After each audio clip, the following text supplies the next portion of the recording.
భారతదేశ ముస్లింలకి నిన్న రాత్రి ఆర్థిక స్వాతంత్రం వచ్చింది. నరేంద్ర మోడీ గారి యొక్క ఆలోచనతో ఈ దేశ అభివృద్ధి కాంక్షించేటువంటి ఎన్డీఏ కూటమి ఏదైతే ఉందో, ఈ రాష్ట్ర ముఖ్యమంత్రి చంద్రబాబు నాయుడు కానివ్వండి, ఈ రాష్ట్రం యొక్క ఉత్తేజమైనటువంటి నాయకుడు పవన్ కళ్యాణ్ గారు కానివ్వండి, అదే విధంగా జేడీయూ కానివ్వండి, శివసేన కానివ్వండి, ఎన్డీఏ కూటమి బ్రహ్మాండమైనటువంటి మద్దతుతో నిన్న భారత పార్లమెంట్ లో నరేంద్ర మోడీ గారి యొక్క వక్ఫ్ బిల్లుని 288 మంది మెజారిటీ సభ్యులతో ఆమోదం పొందడం ఏదైతే జరిగిందో, దేశంలో ఉన్నటువంటి పేద ముస్లిం వర్గాలు ఇంకొకళ్ళ దగ్గరికి వెళ్లి దేహి అని అడగకుండా వాళ్ళ ఆస్తి మీద వాళ్ళ హక్కు సంపాదించుకునే అవకాశాన్ని నిన్న రాత్రి కల్పించినటువంటి నరేంద్ర మోడీ గారికి ధన్యవాదాలు, శుభాకాంక్షలు ఇవాళ మైనార్టీ మహిళలు తెలియజేస్తున్నటువంటి పరిస్థితి. ఏదైతే రాష్ట్రంలో కానీ దేశంలో కానీ అతిక్రమణలకు గురైనటువంటి వక్ఫ్ ఆస్తులు కానీ, అదేవిధంగా వక్ఫ్ సంబంధించినటువంటి కేసులు కానీ, అదేవిధంగా వక్ఫ్ మీద వచ్చినటువంటి ఆదాయం దాదాపుగా దేశంలో 12,000 కోట్ల రూపాయల అన్యాక్రాంతం అవుతున్నటువంటి వైనం కానీ, రాష్ట్రంలో దేశంలో అనేక మంది బడాబాబులు ఆయా ప్రాంతాల్లో ఉన్నటువంటి స్వార్థపరులైనటువంటి సంస్థలు వ్యక్తులు ఎవరైతే ఉన్నారో వాళ్ళ చేతుల్లో కబంధ హస్తాల్లో పెట్టుకున్నటువంటి వక్ఫ్ యొక్క భూముల యొక్క ఆదాయాన్ని ఈ రోజు నరేంద్ర మోడీ గారు వక్ఫ్ బిల్లుతో కొల్లగొట్టడం జరిగింది.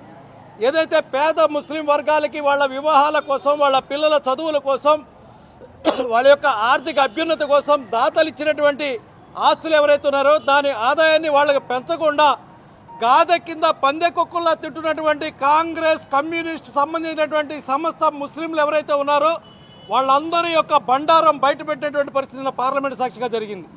చెప్తా ఉన్నా మనం గర్వంగా, ఇది నరేంద్ర మోడీ గారి యొక్క రాజ్యం, ఇది భారతదేశ అభివృద్ధి కోరుకునేటువంటి ఎన్డీఏ కూటమి రాజ్యం.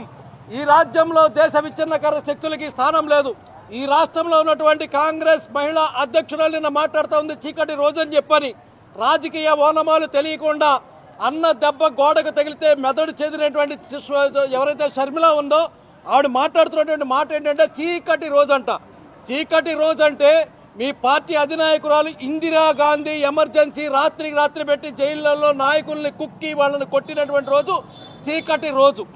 ఈ రాష్ట్రంలో అబుల్ సలాం అనే రైలు కింద పడి కుటుంబం చచ్చిపోయిన రోజు చీకటి రోజు. ఈ రాష్ట్రంలో మీ నాయకులు కబంధ హస్తాల్లో కడపలో కూడా కబ్జా చేసినటువంటి ఆస్తులు ఏవైతున్నాయో ఆ రోజు చీకటి రోజు.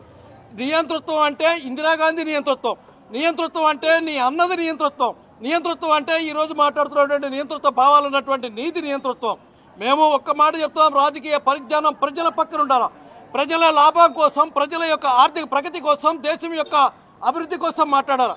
కానీ అవన్నీ మర్చిపోయి నా స్వార్థం, నా కోసం అనేటువంటి కాంగ్రెస్ పార్టీలో చేరిన రోజునే స్వార్థపర్రాలుగా చరిత్రలో మిగిలిపోయినటువంటి షర్మిలమ్మ, నువ్వు ఏ దేవుడికన్నా ప్రార్థన చేసుకో, ఆ దేవుడి రోజున ఇవాళ పేద ముస్లింలకు కనపడతా ఉన్నది ఒకే ఒక దేవుడు నరేంద్ర మోడీ గారు మాత్రమే అని చెప్పని గుర్తుపెట్టుకో. నరేంద్ర మోడీ గారి యొక్క నాయకత్వాన్ని ప్రజలు ఆశీర్వదిస్తా ఉన్నారు. భారతదేశంలో బ్రహ్మాండమైనటువంటి మెజారిటీ ఇచ్చినటువంటి నాయకత్వానికి భారత పార్లమెంట్ లో కూడా నిన్న బ్రహ్మాండమైనటువంటి మెజారిటీ ఇచ్చారు. ఈ రాష్ట్రంలో అడ్రస్ లేనటువంటి పార్టీకి అధ్యక్షులైనటువంటి షర్మిల మాట్లాడినా, అండర్ గ్రౌండ్ లో మాట్లాడుకొని అన్నాచెల్లి ఇద్దరు కలిసి బిల్లుకు మద్దతు వ్యతిరేకించి మాట్లాడినా పేద ముస్లింల యొక్క కడుపు కొట్టడానికి మాత్రమే మాట్లాడారు. పేద ముస్లింలు అన్నం తింటడం వీళ్ళకి ఇష్టం లేదు, పేద ముస్లింల వాళ్ళ పెళ్లిళ్ళు చేసుకోవడం వీళ్ళకి ఇష్టం లేదు, పేద ముస్లింలు బట్టలు కట్టుకొని తిరగడం వీళ్ళకి ఇష్టం లేదు, వాళ్ళు చదువుకొని ఉన్న స్థానానికి వెళ్ళటం వీళ్ళకి ఇష్టం లేదు. వీళ్ళకల్లా స్వార్థపరులైనటువంటి బడాబాబులు కోట్లు వేసుకొని వీళ్ళకి చందాలు ఇచ్చే ముస్లింలు ఎవరైతే ఉంటారో వాళ్ళు మాత్రమే ఇష్టం. ఎవరైతే దేశ విచ్ఛిన్నం కోరుకుంటారో కమ్యూనిస్టులు వాళ్ళంటేనే ఇష్టం. ఎవరైతే రాష్ట్రంలో తిరోగమనానికి ఈ రాష్ట్రంలో చీకొట్టి ఇంటికి పంపించిన వైసీపీ అంటే ఇష్టం, ఆ రాష్ట్రంలో బీఆర్ఎస్ ఇంటికి పంపించినటువంటి బీఆర్ అంటే ఇష్టం. అందరూ దొంగలు అందరూ కలిసి ఒక కూటమి కిందగా తయారై భారత పార్లమెంట్ లో నరేంద్ర మోడీ గారిని ఎదుర్కొందాం అనుకున్నారు. కానీ భారత సింహం ఏదైతే నరేంద్ర మోడీ గారు ఉన్నారో ఈ పేద ముస్లింల పక్కన అండగా నిలబడి దేశాన్ని అభ్యున్నతికి నిలబెడతామని చెప్పని, ఈనాడు కాదు త్రిపుల్ తలాక్ ఏదైతుందో మైనార్టీ మహిళలకు అండగా నిలబడినటువంటి నాటి నరేంద్ర మోడీ మళ్ళీ గర్జించి భారత పార్లమెంట్ లో మైనారిటీలకి వాళ్ళ అభివృద్ధి కోసం కావాలని చెప్పని వక్ఫ్ బిల్లుని మద్దతు తెలపడం చరిత్రలో ముదాహం.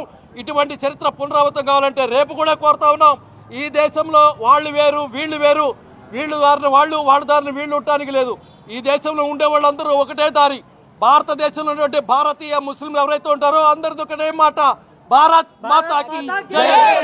పాకిస్తాన్ వాడు పాకిస్తాన్ జై అంటాడు, ఆఫ్ఘనిస్తాన్ వాడు ఆఫ్ఘనిస్తాన్ జై అంటాడు, భారత్ లో ఉండే ముస్లిం కూడా భారత్ మాతాకి మాత్రమే జై అంటాడనే విషయాన్ని నరేంద్ర మోడీ గారు పార్లమెంట్ ద్వారా తెలియజేసినందుకు అభినందనలు, శుభాకాంక్షలు తెలుపుతూ జై భారత్ మాతాకి జై.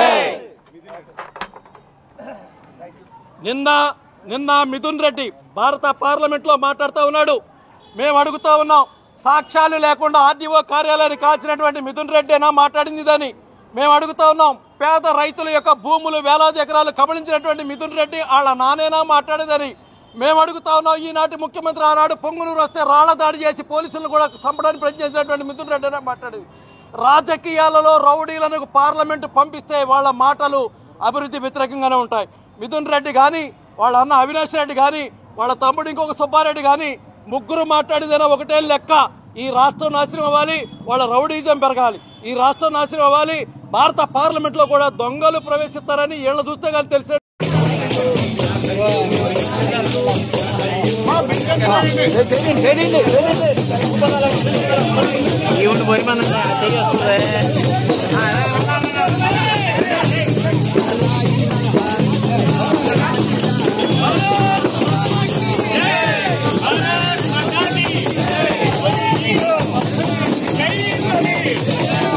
Jai Modi,